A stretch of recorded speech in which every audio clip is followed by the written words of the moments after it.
వాళ్ళు మాట్లాడారు. అండి శిశువులు ఎవరు అండి? చేపలు పట్టుకునేవారు, చదువులు ఇద్దు లేని పామర్లు. దేవుడు వాళ్ళని ఏర్పాటు చేసుకుని అండి ఆయన ఉన్నత ఉద్దేశాల్లో సర్వ సృష్టికి సువార్త ప్రకటించాలని ఆజ్ఞాపించారు. సర్వ సృష్టికి సువార్త ప్రకటించమని చెప్పారు. ఆయన మాటలకు విన్నారు. కానీ ప్రజల మధ్యకి వెళ్తే మనం ఏమైపోతామని భయపడి అంటే సముద్రంలోకి వెళ్ళి వలలు వేసుకున్నారు. మళ్ళీ ప్రభువు దిగొచ్చి అంటే ఆకాశం నుంచి వచ్చి నేను మీకు చెప్పిన దాన్ని చెయ్యండి అని చెప్పి మళ్ళీ తీసుకొచ్చి గలిలయకు తీసుకొచ్చి అక్కడ కొన్ని విషయాలు నేర్పించి అండి అప్పుడు చెప్పాడు, నా నిమిత్తమును నా సువార్త నిమిత్తమును జనులు మిమ్మల్ని నిందించి హింసించి మీ మీద చెడ్డ మాటలు పలికి మిమ్మల్ని కొడతారు. ఎందుకంటే లోకంలో మొదట నన్ను హింసించారు కనుక మిమ్మల్ని కూడా హింసిస్తారు. దాని విషయం మీరు భయపడొద్దని చెప్పినాక వారికి ధైర్యం వచ్చింది. అర్థమైందండి. ప్రతి ఒక్క కూటానికి ఒక 100 మందో 1000 మందో వచ్చి అంటే సేవకుడిని గణపరిచి నువ్వు బాగా చెప్పావయ్యా, నువ్వు బాగా చేసావని పొగడటం వల్ల సేవకుడు ఏమైపోతాడండి? సేవకుడు ఏమైపోతాడు అండి? ఉప్పొంగి అదుపు తప్పిపోతాడు. అదుపు తప్పిపోయి క్రమశిక్షణ బద్ధత మర్చిపోయి మనం చెప్పేది ఏదైనా యాదవాగ్గా ఉంటుందని గర్విస్తాడు. గర్వించిన పిల్ల ఏం వేశాడు? నెబుకద్నెజరు గర్వించి ఏం చేశాడండి? ఈ బబులోను సామ్రాజ్యాన్ని నేను కదా సృజించింది, నాకంటే గొప్పవాడు ఎవడన్నా ఉన్నాడా అని గర్వించి ఏం వేశాడు? 7 కాలాలు గడ్డి వేశాడు. ఏ మనిషి అయినా గర్వం తనలో ఉన్నప్పుడు వేయవలసింది గడ్డి అండి. అందుకని దేవుని వాక్యము మన జీవితంలో క్రియాపూర్వకముగా మనల్ని పురుకొల్పేదిగా ఉండాలి. ఇది ఆత్మీయ ఆహారం ఏమంటే అనేకులు 3 పూటలు భోంచేస్తాం, మరి 3 గంటలు వాక్యం చదువుతామా? మరి శరీరానికి ఆహారం అవసరమే, కానీ మరి ఆత్మకి ఆహారం వద్దా? ఆత్మ కూడా పోషించబడాలి కదా అండి. ఆత్మ కూడా పోషించబడాలి కదా. ప్రభు చెప్పాడు కదా, శరీరం బలహీనత కానీ ఆత్మ సిద్ధంగానే ఉందని చెప్పాడు. ఎవరికి? శిష్యులకి. ప్రార్థన చేయమని చెప్పినప్పుడు అలిసిపోయారు కదా వాళ్ళు, అప్పుడు చెప్పాడు. అందుకని దేవుని వాక్యమును నీవు నేను జాగ్రత్తగా పట్టించి దానిని అనుకరించి నడుస్తున్నప్పుడు దేవుని ఉద్దేశాలు మనలో అంటే మనల్ని ఏం చేస్తే ప్రోత్సాహపరుస్తుంది. దేవుని వాక్యం ప్రోత్సాహపరుస్తుంది. నిరాశలో ఉన్నప్పుడు అది మనల్ని అంటే బలపరిచి ధైర్యపరిచి ఆయన ఉన్నత ఉద్దేశాల్లో తీసుకెళ్ళుద్ది. నిరాశలో ఉన్నప్పుడు మనల్ని ప్రోత్సాహపరిచేదే దేవుని వాక్యం. మనుషులు చెబుతారు, మనిషి ఎదుట మనిషి మాటలు చెబుతారు. మనిషి అవతలకి వెళ్ళాక ఇటు చాలా మంచివాడు కదండి, లేకపోతే ఏం మంచిది కాదండి అని చెబుతారు. మనిషిని అక్కడ సంతోషపరచడం కొరకు చెబుతారు. కానీ దేవుని వాక్యం అలా చెప్పదండి. దేవుని వాక్యం అలా చెప్పదు. ఉన్నది ఉన్నట్టుగానే చెప్పుద్ది. అతను ఉన్నే ఊడిపోని, దేవుడికి భయం లేదు. అర్థమవుతుందండి. ఉన్నే ఊడిపోని, దేవునికి భయం ఉండదు. దేవుని వాక్యానికి నీవు నేను సంతృప్తిగా లోబడటకు నేర్చుకోవాలి. ఒకసారి మనము 2వ దినవృత్తాంతంలో చిన్న మాట ఉంటుంది. 7వ అధ్యాయము 14వ వచనంలో, నా పేరు పెట్టబడిన నా జనులు తమను తామే తగ్గించుకుని ప్రార్థన చేసి నన్ను వెదకి తమ చెడు మార్గములను విడిచిన ఎడల ఆకాశము నుండి నేను వారి ప్రార్థనలు విని వారి పాపములు క్షమించి వారి దేశమును స్వస్థపరిచేది. వినపడుతుందండి. దేశాన్నే స్వస్థపరుతాడంట మన ప్రార్థన వింటే. మన కుటుంబాన్నే కాదండి, గ్రామాన్నే కాదండి, దేశాన్ని స్వస్థపరుతాడండి దేవుడు. ఎవరి పేరు పెట్టబడ్డాము అండి? మనం ఎవరి పేరు పెట్టబడ్డాం? అబద్ధం ఆడకుండా చెప్పండి. మనం దేవుని బిడ్డలమే, కానీ దేవుని కార్యములు అతి తక్కువగా చేస్తుంటాము. అంటే మన ఆది తండ్రి అయిన అపవాది పనులు ఎక్కువ చేస్తుంటాం. మన ఆది తండ్రి అపవాది, అవునా? బైబిల్లో ఉంది. మీ ఆది తండ్రి అయిన అపవాది క్రియలనే మీరు కొనసాగిస్తున్నారని బైబిల్లో రాయబడి ఉంది. ఫస్ట్ నుంచి ప్రజలకు దేవుని వాక్యం సంపూర్తిగా ఇష్టం ఉండదు. ఎందుకనంటే దాంట్లో కొన్ని చేయొచ్చు, కొన్ని చేయకూడదని ఉంటాయి. ఒకసారి ఇర్మియా 16వ అధ్యాయము 6వ వచనం కాడి నుంచి కొన్ని మాటలు ఉంటాయి చూడమ్మా.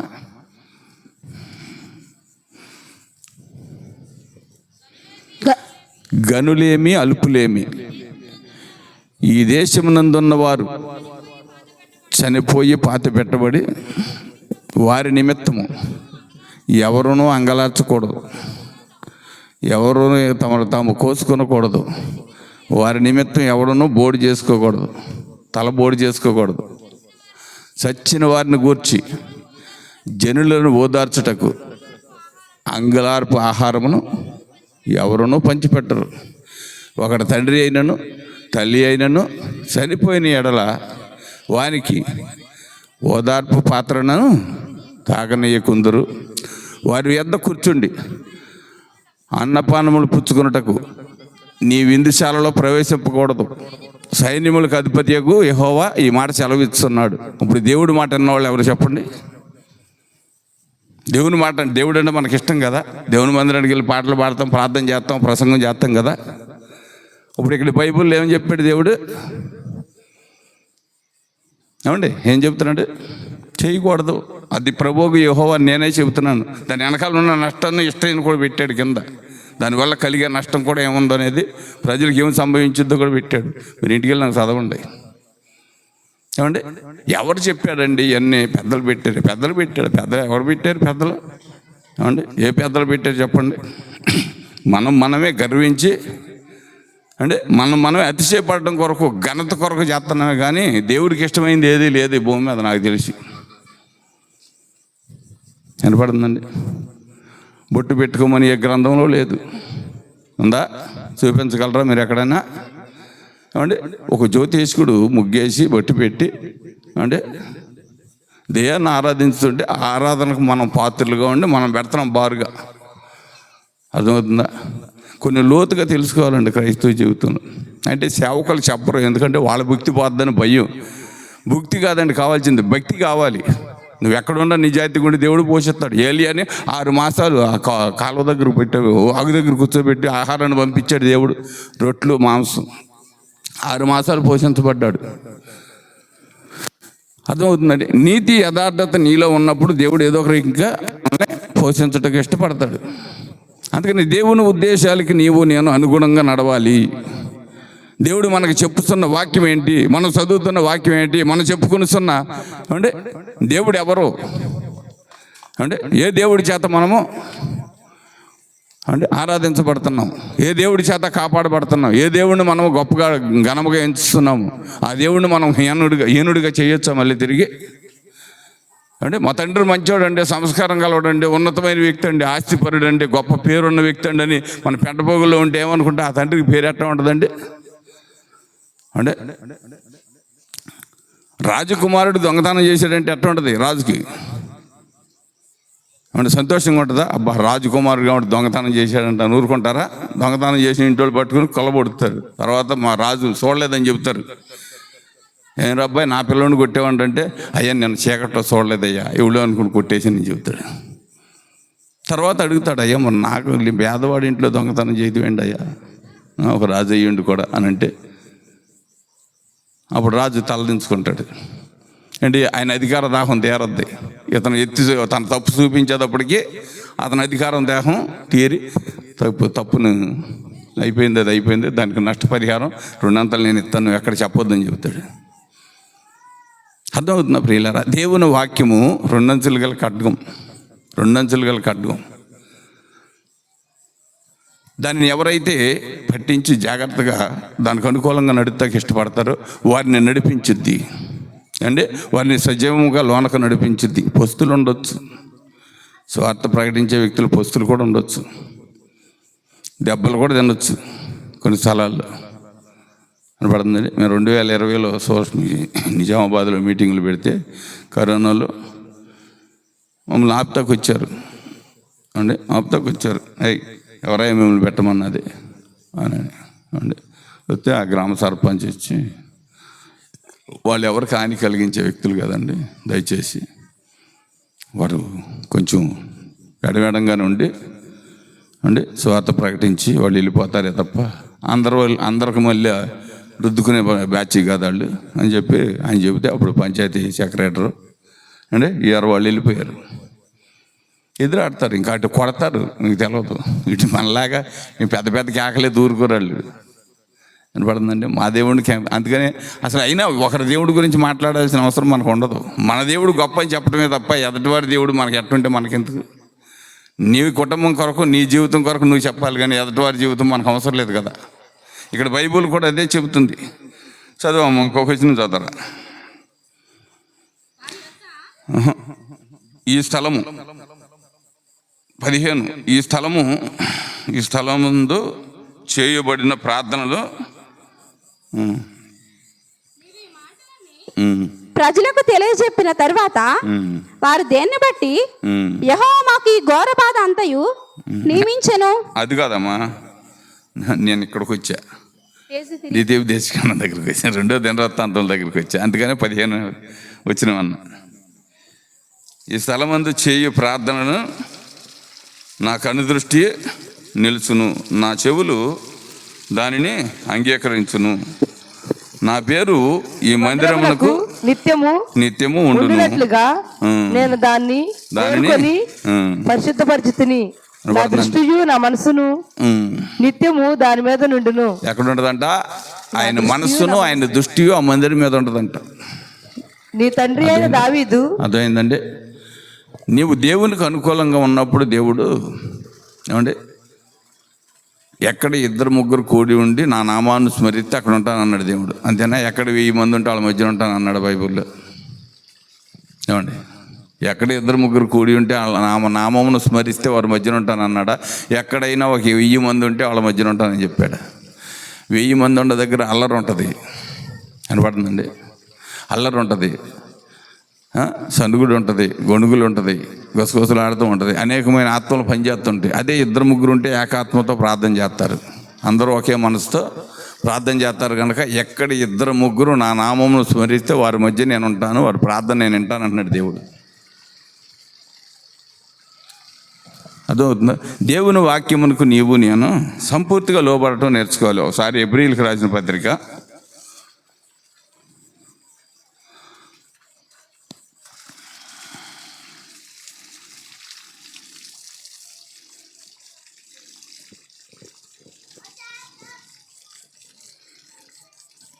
6వ అధ్యాయం 4వ వచనంలో ఒక మాట ఉంటుంది చూడండి. ఒకసారి వెలిగించబడి పరలోక సంబంధమైన వరములను రుచి చూచి పరిశుద్ధాత్మలో పాలివారై దేవుని దివ్యవాక్యమును రాబోగు యుగ సంబంధమైన ప్రభావమును అనుభవించిన తరువాత తప్పిపోయిన వారు తమ విషయములలో దేవుని కుమారుని మరలా సిలువేసు బాహాటముగా ఆయన వినపడుతుందండి. ఎవరు అవమానపరిచేది? మారు మనసు పొందామండి, యేసుప్రభుని నమ్ముకున్నామండి, ఆయన అంటే మాకు ఇష్టమండి అంటే ఆయనతో మేము జీవిస్తున్నామని చెప్పి మార్గం తప్పు వారు ఎవరిని వేస్తారంటే మళ్ళీ ప్రభువుని సిలువేస్తారంట బాహాటంగా. ఇప్పుడు రహస్యంగా వేస్తారు హృదయంలో, అప్పుడు బాహాటంగా జనుల మధ్య వేస్తారంట. నేను చెప్తా, పౌలు ఫైనల్గా రాసిన పత్రిక ఇది. అంటే పౌలు అనుభవపూర్వకంగా దేవునితో నడిచి తెలుసుకున్న విషయాలు ఇక్కడ రాయబడి ఉన్నవి. ఏమండి? అందుకని నేను ఎప్పుడో మారు మనసు పొందానండి, నేను అప్పటి నుంచి ఎలాగే ఉన్నానంటే నేను ఒప్పును. ఎందుకనంటే మారు మనసు దినదినం పొందాలి ప్రతిరోజు. ఏమండి? వంట చేసుకున్న కొండ రోజు ఎందుకు తోముతున్నాం? మనం తిన్న పళ్ళెం రోజు ఎందుకు శుభ్రం కడుగుతున్నాం? చేయి కడుక్కున్నప్పుడు కడిగి పారబోసి మళ్ళీ దాంట్లో తింటామా? ఏమండి? దాన్ని సబ్బేసి శుభ్రంగా పీసు పెట్టి రుద్ది కడిగి. ఎందుకని? నువ్వు తినే వస్తువుకే ఎంత జాగ్రత్త తీసుకుంటే మరి నీ హృదయంలో రోజుకి ఎంత చెత్త పోగొడుతుంటుంది. ఏమండి? ఒక 2-3 కూర్చున్న చోట మొత్తం ఊరంతా వచ్చిద్ది. అమ్మా వచ్చిద్దా లేదా? జ్యోతి నేను కలిసామనుకోండి, ఉదాహరణ చెబుతున్నా. అబ్బా రాణి అట్టండిది, లేకపోతే వీళ్ళు ఎట్టండి, వాళ్ళు అట్టండి, మొత్తం ఈ పక్కన ఇటు నండూరు వాళ్ళ కాడ నుంచి వేసుకుని ఇటు తిరిగి సంగ తిరిగి మళ్ళీ అక్కడికి వచ్చిద్ది. ఎక్కడికి? గోగులమ్మ చెరువు ఆ చివరికి వచ్చిద్ది. అందరిలో మేమిద్దరే మంచివాళ్ళం, అందరూ పనికి మాలండి. ఏమండి? అందరూ పనికి మాలండి. మేమిద్దరమే మంచివాళ్ళం. ఇలాగ మన హృదయం అంతా చెడిపోయి లోన శిథిలం అయిపోయిన స్థితికి వచ్చేసింది హృదయం. అందుకని అధిక మాటల్లో తప్పక దోషం ఉంటగా మానదని బైబిల్ చెబుతుంది. ఎక్కువగా మాట్లాడే వారి దగ్గర ఎక్కువ దోషము కనబడుతుంది. అంటే అధిక మాటల్లో తప్పక దోషం ఉండును గాకని బైబిల్ చెబుతుంది. అందుకే ప్రతి విషయంలోనూ ఒక్కొక్క మనిషి ఒక్కొక్క రీతిగా ఆలోచన చేస్తూ వారి ఉద్దేశాలను దేవుని దగ్గర అంటే పరీక్షించుకోవాలి. నేను ఎలా ఉన్నాను, నా జీవిత విధానం ఏంటి అని. ఒకసారి 4:12 చూడనా, ఎందుకనగా దేవుని వాక్యము సజీవమై బలము గలదై 2 అంచెలు గల ఖడ్గము కంటే వాడిగలదై ఏమండి కేళ్లను మూలుగలను విభజించుతున్నంత మటుకు దూరుచు హృదయం యొక్క తలంపులను ఆలోచనలను శోధించుతున్నది. వినపడుతుందండి. మూలుగుల్లో కూడా పనిచేసిద్దంట దేవుని వాక్యం. నరములు ఎముకలు కండరములే కాదు, మూలుగుల్లో కూడా పనిచేసిద్ది. అర్థమండి. వీటన్నిటిని విభజించింది ఎవరు? నువ్వో నేనా, మన అమ్మ నాన్న, అదేనా నాయన? ఒక వ్యక్తిని మట్టిని తీసి ఒక మానవుడిగా తయారు చేసి ఆయన ఊపిరిలో ఊపిరిగా ఏర్పాటు చేసుకుని అంటే ఎంపిక చేసుకుని మనల్ని నిర్మించాడు కనుక ఆయన వాక్యము సజీవము గలది, బలము గలది, శక్తి కలిగినది. అంటే ఎంతోమంది వ్యాధిగ్రస్తులను బాగు చేస్తుంది ఆయన వాక్యం. అంటే ఎంతోమంది పాపులను ఒప్పించి యేసు ప్రభు చెప్పాడు చూసారా, నేను వెళ్ళిన తర్వాత, నేను వెళ్ళకుండా ఉంటే మీకు ఆదరణకర్త ఉండడు. నేను వెళ్ళిన తర్వాత నా తండ్రి చేత నేను అభిషేకించిన పరిశుద్ధాత్మని మీ మధ్యకు పంపుతాను. అతను మీలో ఉన్న పాపాలను ఒప్పింపజేసి మిమ్మల్ని పరిశుద్ధులుగా చేయుటకు పరిశుద్ధాత్మ అంటే ప్రోత్సాహపరిచుద్దని యేసు ప్రభు చెప్పాడు. మన స్థితిగతులను తెలియపరిచేది పరిశుద్ధాత్మే. యేసు ప్రభు చెప్పలా. యేసు ప్రభు నువ్వు పాపం చేసావయ్యా, నువ్వు ఇదని చెప్పలా. ఈ పరిశుద్ధాత్మే, వాక్యమే మనల్ని అంటే మన అంతరంగంలో ఉన్న పాపాన్ని బయటికి తీసేది, మనల్ని క్షమించేది కూడా వాక్యమే. అందుకని ఆది యందు వాక్యం ఉండును, వాక్యము దేవుని యొద్ద ఉండును, వాక్యమే దేవుడై ఉండును. అంటే ఆది యందు ఏముంది? వాక్యం ఉంది. తర్వాత వాక్యమే దేవుని యొద్ద ఉంది. అది వాక్యమే దేవుడై ఉండును. ఆ వాక్యమే కృపాసత్య సంపూర్ణునిగా మనల్ని అంటే పరిపూర్ణతలోకి నడిపించిద్దని వాక్యం చెబుతుంది. వాక్యాన్ని నమ్మాలి. అనబడుతుందండి. వాక్యాన్ని నమ్మాలి, వాక్యానికి విధేయత కలిగి ఉండాలి. దేవుని వాక్యంలో దేవుని సన్నిధిలో మనం వచ్చి అంటే దేవుని సన్నిధిలోకి వచ్చి కూడా మన స్వభావాన్ని మార్చుకోలేదనుకోండి, దేవుడు ఓర్చుకుంటాడా? ఏమండి, దేవుడు ఓర్చుకుంటాడా? మన దుష్ట స్వభావాన్ని మార్చుకోకపోతే దేవుడు ఒప్పుకుంటాడా? ఏదో ఒక రోజు ఇసుకుపోతాడు. అంటే మన సొంత బిడ్డలే రోజు మనల్ని కాళ్ళదంతుంటే ఏమంటాం మనం? అంటూ లేకుంటే సత్యం ఎరగండి, నాకు మనశ్శాంతి లేదండి, ఇతని వల్ల నాకు మనశ్శాంతి లేదు, ఎంత తలనొప్పిగా మారిపోయారు, లేకపోతే ఎంత ఇబ్బందికరంగా మారిపోయారని కన్న తల్లిదండ్రులుగా మనం భరించలేకపోతున్నాం. కానీ దేవుడు మనల్ని ఎంతగా భరిస్తున్నాడు చూసారా? దేవుడు మనల్ని ఎంతగా భరిస్తున్నాడు, ఎంత ఓర్చుకుంటున్నాడు. మరి ఆయనకి ఏమి ఇవ్వాలి మనం? ఏమండి, ఆయనకి ఏమి ఇవ్వాలి? మీరు అందరూ దేశం బాగా ఎత్తారు కదా అండి, ఎత్తారా లేదా? అబద్ధం ఆడుకొని చెప్పండి. దేశం భాగం ఇస్తారు. ఏంటది? మీ కష్టార్జితంలో డబ్బులు ఇస్తారు. ఎందుకంటే యేసుప్రభు కాళ్ళు చేతులు లేవు, పని చేసుకోలేడు, కష్టం చేయలేడు కాబట్టి ఆయన ఏదో ఒకటి కొనుక్కొచ్చుకుంటాడని ఇస్తారు. ఆయన ఏమో హృదయం నీయమంటున్నాడు. ఆయన ఏమంటున్నాడు? నీ హృదయం నాకు ఇమ్ము, నీ హృదయం అనే తలుపు దగ్గర నేను నిలబడి ఉన్నాను అంటే నీ హృదయం కావాలంటున్నాడు దేవుడు. అంటే హృదయం నేను ఇలేనులే ప్రభు, హృదయంతో బోడు పని ఉంది, కావాలంటే ఇదిగో నీ బొచ్చులో ఒక 100-50 అతను తీసుకొద్దిను అంటే ఇది తీసుకుని వెళ్ళి ఏదో ఒకటి కొనుక్కొచ్చుకుంటాం. అర్థమవుతుంది ప్రియులారా? చాలా జాగ్రత్త. వాక్యమును మనం అర్థం చేసుకుని మన జీవితంలో ఏమంటే కడవరి కాలంలో ఉన్నాము, కడవరి దినాల్లో ఉన్నాము. ఇప్పుడు కూడా మన జీవితంలో మార్పు రాకపోతే రాబో దినాల్లో మనం భూమి మీద బోడి శ్రమలు అనుభవించాలి. అంటే ప్రకటన గ్రంథాలు చదివారా?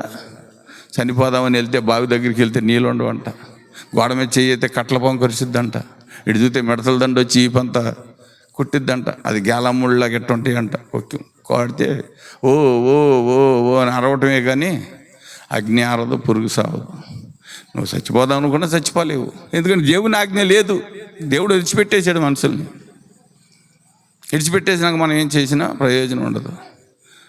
అందుకని ఆ వాక్యాన్ని చదవక ముందే మన జీవితాన్ని మార్చుకుని తర్వాత వాక్యం దగ్గరికి వెళ్ళాలి. అవునండి. దేవుని మందసంలో ఏమేమి ఉండేయంట ఆ దినాల్లో? అండి, దేవుని మందసం ఉందా బైబిల్లో? ఏమేమి ఉండే దాంట్లో? మోషేకి ఇచ్చిన 2 ఆజ్ఞలే కదా. అహరోను కర్ర కూడా ఉంది దాంట్లో. అంటే అహరోను కర్ర కూడా దాంట్లోనే ఉంది. 10 ఆజ్ఞలు దాంట్లోనే ఉంది. అంటే మన్నా దాంట్లోనే ఉంది. అసలు అది ఎక్కడుంది ఇప్పుడు? ఏమండి, అది ఎక్కడుంది? మందసం ఎక్కడుంది? నాకంటే ముందు నుంచి క్రైస్తవులు మీరు ఎవరైనా అబద్ధం ఆడితే మటుకు ఒప్పుకోను. నేను కొద్ది కాలం నుంచే క్రైస్తవుడు. నాకంటే ముందు నుంచి క్రైస్తవులు కనుక మీరు చెప్పాలి ఇప్పుడు ఈ విషయం. అంటే ఎక్కడుంది అది? చూడండి, దేవుని సింహాసనం యొద్ద దాచబడి ఉంది. ఆ మందసంలో ఎన్నో విలువైన వాటిని దేవుడు నియమించాడు. నీ కొరకు, నా కొరకు. దేవుడు ఈ దినాన మన కొరకు ఎన్నో వనరులు కల్పించాడు. ఈ లోకంలో 6 అడుగుల స్థలమే మనం ఉంచుకుని వెళ్ళేది, కానీ అక్కడ పరలోకంలో నీకు కావాల్సిన స్థలాన్ని దేవుడు సిద్ధం చేస్తాడు. నీ నిమిత్తం ఆయన కొన్ని వనరులను సిద్ధం చేసి ఉంచుతున్నాడు. నా కుమార్తె, నా కుమారులు రావాలి, ఇవన్నిటిని వారిని స్వాతంత్రించుకోవాలి, వీటిలో వారందరూ నివాసం చేయాలి. ఇక్కడ వారిని నన్ను మహింపరుస్తూ ఉంటే వారందరూ వారిని చూసి నేను సంతోషించాలని దేవుడు ఎంతో ఆశపడుతున్నాడు. మనం ఏమంటున్నాం? ప్రభా, ఈ ఇరుకు ప్రదేశంలో మేము ఉండలేములే అంటే పరిగెత్తుకొచ్చే స్థలం మాకుంటే చాలు. అంటే పరిగెత్తికి వెళ్తామని తిరిగి రావటం ఉండదు అది ఆ స్థలంలో. అర్థమవుతుందా? జాగ్రత్తగా ఆలోచించండి. దేవుని యందు ఒక నిరీక్షణ. 6:14 కూడా 13 చూడమ్మ ఒకసారి. అదే హెబ్రీలు. దేవుడు అబ్రహామునకు వాగ్దానం చేసినప్పుడు తనకంటే ఏ గొప్పవాని తోడు అని ప్రమాణము చేయలేదు. చేయలేకపోయాను. ఎందుకంటే దేవుడి కంటే గొప్పవాడు ఎవరు లేరు. అబ్బాయి, ఇదిగో పలానా వాళ్ళు ఉన్నారు, వీళ్ళ మీద నేను ప్రమాణం చేసి చెబుతున్నాను అనలా. దేవుడే తనకంటే గొప్పవారు లేరు కనుక తన మీదే తన ప్రమాణం చేసుకుని అబ్రహాముని నేను దీవిస్తాను, ఆశీర్వదిస్తాను, నేను ఉన్నతమైన స్థితిలో పెడతాను, ఈ భూమి మీద ఉన్న జనాంగాన్ని అందరికీ నేను తండ్రిగా చేస్తాను, నేను ఆశీర్వదిస్తాను. ఏమంటే నీ బిడ్డల్లో ఇసుక రేణువులని లెక్కెడతారు కానీ నీ జనాన్ని లెక్కించలేరని చెప్పి దేవుడు ఆ రోజుల్లో చెప్పాడు. అబ్రహాం అన్యజనుడు అండి. ఏమంటే తండ్రి ఇంటి నుంచి పిలువబడినప్పుడు పాదం మోపటకు కూడా స్థలం లేని అబ్రహాముకి భూప్రపంచం అంతటిని దేవుడు ఇచ్చాడు, స్వాధీనపరుచుకోమన్నాడు. అబ్రహాం కూడా తప్పు చేశాడు కొన్ని సందర్భాల్లో. దేవునికి ఇష్టడిగా లేకపోయినా ఆ దినాల్లో అబ్రహాముని ప్రేమించాడు దేవుడు. ఆ ప్రేమను బట్టే నా స్నేహితుడైన అబ్రహాం అని పిలిచాడు. అబ్రహాము కుమారులను కూడా అదే పిలిచాడు, యాకోబును కూడా అదే పిలిచాడు. నా స్నేహితుడైన అబ్రహాము సంతానమా అంటే మిమ్మల్ని ఆశీర్వదించాను నేనని చెప్పాడు. దేవుని కొరకు నేను ఒక మంచి గురి కలిగి ఉండాలి. దేవుని ఉద్దేశాలను తెలుసుకున్న కొరకు మనం సమస్తమును ఏమంటే పరీక్షించుకోవాలి. దినదినము నువ్వు వాక్యాన్ని చదువు, నీ హృదయాన్ని పరీక్షించుకో. నీ ప్రవర్తన ఎలా ఉంది, నీ మాటలు ఎలా ఉన్నాయి, నువ్వు మాట్లాడుతున్నావు, బయటికి వెళ్ళినప్పుడు ఏం మాట్లాడుతున్నావు, ఇంటికాడ ఉన్నప్పుడు ఏం మాట్లాడుతున్నావు, అసలు నీ మాట దేవునికి విరోధమైన మాటలు రోజుకి ఎన్ని అంటే దాదాపు మనం రోజుకొచ్చి 2060 మాటలు మాట్లాడుతూ ఉంటారు. కనపడవు మన మాటలు. 2060 మాటలండి. అంటే వీటిలో ఎన్ని తప్పులు ఉంటాయి, ఎన్ని కరెక్ట్ ఉంటాయో తెలియదు. ఏమండి, ఈ మాటలన్నీ దేవుడు లెక్కగట్టి బుక్లో రాస్తే రోజుకు ఒక పేపర్ అయిపోద్ది, ఒక పేపర్ నిండిపోద్ది. ఏమంటే మరి మనకి ఎన్ని పేజీలు ఉంటాయో తెలియదు. పేజీ నిండిపోతే అంటే అంటారు కదా, సీటు చిరిగిపోయిందండి అని. పేజీ నిండిపోతే వెళ్ళిపోతాం. పేజీలో ఖాళీ ఉన్నంతసేపే భూమి మీద ఉంటాం మనం. పేజీ పూర్తి అయిందంటే మనం పూర్తి అయిపోయినట్టే. అర్థమవుతుందా? జాగ్రత్తగా ఆలోచించండి. మరి సమయం ఉంటే రేపు కలుసుకుందాం. 1 నిమిషం అందరూ నోరు తెరిచి ప్రార్థన చేయండి. ప్రభువా, నిజంగా మా హృదయ స్థితి ఎలా ఉంది, మేము ఎలా ఉన్నాము, మా స్థితిగతులు ఏంటి?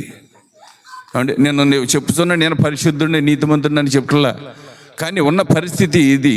దేవుడు మనకి ఇచ్చిన సమయం ఇది. ఈ సమయానికి మనం అనుకూలంగా ఉంటే దేవుని ఉద్దేశాలను మనం తెలుసుకోగలుగుతున్నామా లేదా? 1 నిమిషం ఎవరూ మౌనంగా ఉండొద్దు. దేవుడు